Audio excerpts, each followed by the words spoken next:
Fine, I'll do it myself.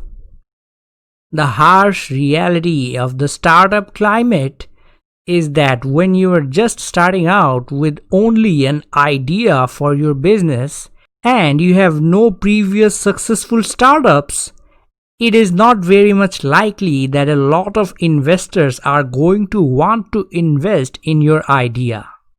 That is why bootstrapping can be a good idea. It is not an easy concept to pull off, but a lot of startups do it nonetheless. Bootstrapping literally means pulling yourself up by yourself.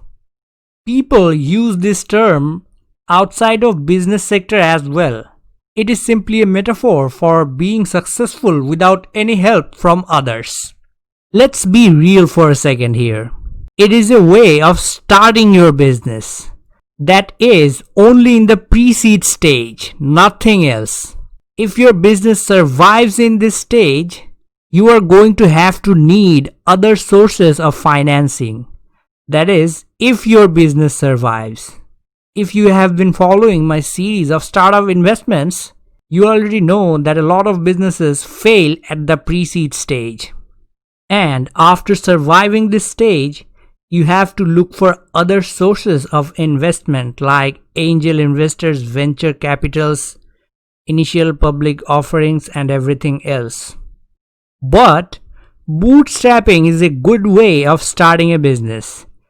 And if you can start it successfully, it will be easier to get future investors.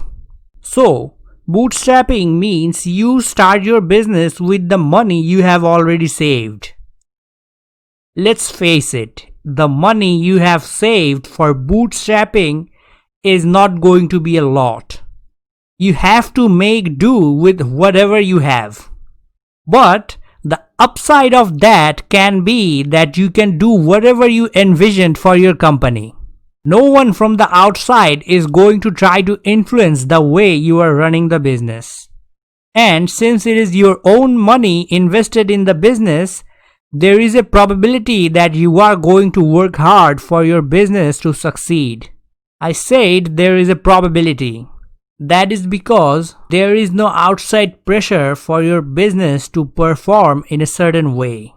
Another downside can be that whenever you are trying to sell something, people are likely to ask you who is the owner of the company.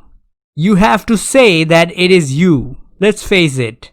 You are going to be a very successful businessman and everyone around the world will know your name when your startup takes off. But it hasn't taken off yet. So, sadly, not a lot of people know about you yet. So, your namesake is not going to influence a lot of people, be it customers, be it suppliers, or other stakeholders. But if your business was backed by a large venture capital or a huge investor like Peter Thiel, people are going to recognize the investor, and that in turn is going to give your business more credibility. Well, that was it for bootstrapping. It was short and sweet. I hope you understand the concept of bootstrapping as well as the advantage and disadvantages. Thank you for watching. Now, a short bonus. For bonus, I would just like to say that Alexander Hamilton had 7 children. Yes, 7. Not one that died in a duel. 7.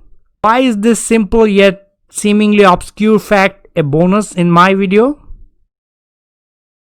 Well, now this is the official end of this video. Thank you for watching. You can support this channel on Patreon.